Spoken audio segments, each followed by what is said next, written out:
eu recebi a notícia de que você foi aprovado para a segunda fase. Bom, lá. Agora, sua grande preocupação é como é que eu vou ser aprovada se tem questões discursivas, dissertativas, que eu às vezes nunca fiz na vida. Não sei. Calma, eu vou te ajudar com 3 dicas máximas de como ser aprovado em segundas fases, em provas discursivas. Vamos lá? Olá, questionador! Seja muito bem-vindo ao meu canal. Aqui é a Sara Schomayer, eu sou médica, me formei pela UFRJ e aqui no meu canal eu ajudo vestibulandos a serem aprovados nas melhores faculdades de medicina do país. Simples assim. E hoje vamos falar sobre questões discursivas, como aprender a escrever o que os caras da banca querem. Eu vou dar 3 grandes dicas. E a primeira que eu começo é sobre a teoria, o conhecimento que a gente precisa. Cara, para com essa ideia. Inclusive, muita gente assusta você com isso, né? De que a prova discursiva é nível doutorado. Não é nível vestibular, é nível, meu Deus, muito difícil, impossível. É mentira. Na verdade, muitas vezes, o que é cobrado nas questões discursivas, às vezes é mais fácil do que as questões múltipla escolha. Sim. Porque é muito mais difícil pro cara que tá criando a questão criar um negócio que foge muito do padrão, foge muito da base da matéria. Então, gente, o que cai geralmente nessas questões discursivas, claro que tem exceção, mas no geral, é melhor que você coloque a base da matéria, ou seja, aquele conhecimento básico, mas que explica grande parte daquele conhecimento, do que o detalhe, o rodapé do livro. Entendeu? Então, grande parte das vezes, o conhecimento que você precisa, você já tem. Por quê? Porque você passou pra segunda fase, cara. Você passou pra segunda fase, então você tem conhecimento pra caramba nessa área, em todas as áreas, na verdade. Então, o seu objetivo agora não é exatamente estudar mais teoria, porque eu conheço muita gente que sabe tudo e não sabe resolver a questão, não sabe acertar a questão, colocar o que ele quer e, portanto, não passa. Então, não é só sobre conhecimento, sobre o quanto você sabe.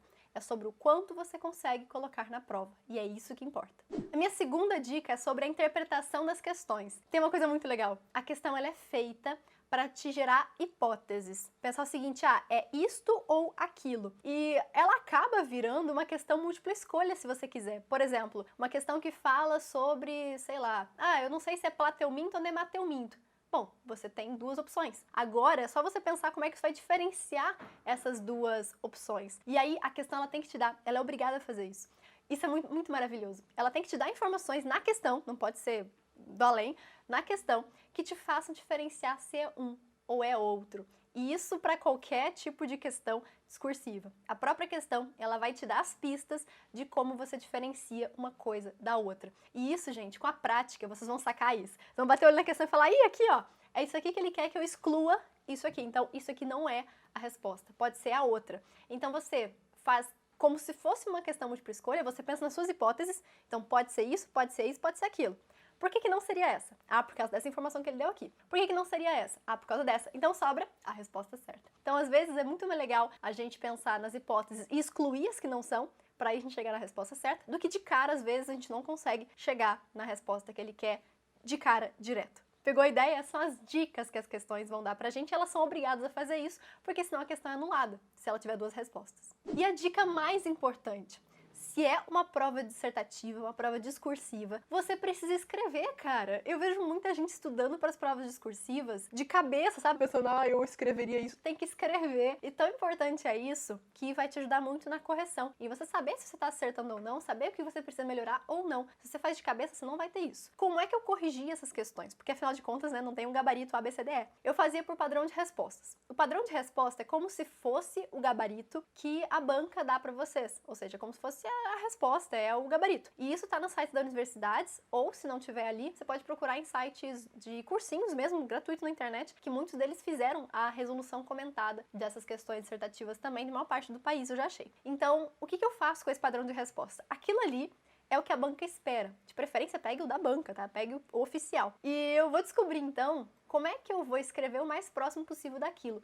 Tem banca que gosta que você faz por tópico, sabe? Pontinho, pontinho 1, escreva, né? Só cita as coisas. Tem banca que gosta que você escreva. É muito, é pouco, você vai descobrir isso com o padrão de respostas. E como é que funciona a técnica das palavras-chave? Imagina que você tem aqui, você escreveu, né? Peguei aqui um caderno, escrevi a minha resposta. Beleza. Eu vou comparar com esse padrão de respostas. Eu vou dar checks em todas as palavras que batiam uma com a outra. Por exemplo, na minha resposta aqui tinha que aumentava a superfície de contato. E na resposta padrão aqui tinha aumentar a superfície de contato. Só que eu falei também aqui de um negócio da planta, não sei o que não estava na resposta. Ou seja, isso aqui foi um excesso. Aqui, nesse caso, eu pequei por excesso e eu não posso fazer isso também. Ou o contrário, nossa, tinha uma coisa na resposta da faculdade que eu não coloquei, eu deveria ter colocado.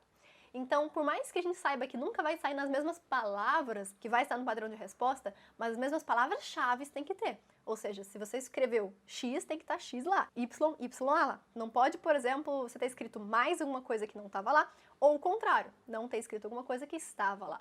Não vai ser nas mesmas palavras, mas quanto mais próximo desse padrão de respostas, melhor será provavelmente a sua avaliação e a sua nota também. Então, o que eu faço é conhecer a banca, escrever as minhas respostas, comparar com palavras-chave e entender exatamente como ela quer. E com o passar do tempo, conforme você vai fazendo as provas anteriores, faça pelo menos os últimos 10 anos de provas anteriores, você vai estar tão acostumado com o jeito que eles gostam, que está na resposta, que você começa a fazer igual. Você começa a se aproximar muito bem daquilo que eles realmente esperam. Agora eu quero saber para qual prova você está estudando. Então comenta aqui a prova que você vai prestar, que tem questões discursivas, e pode ter certeza que esse vídeo vai te ajudar muito a ser aprovado nessa universidade. Te vejo então nos próximos vídeos. Até logo. Tchau, tchau!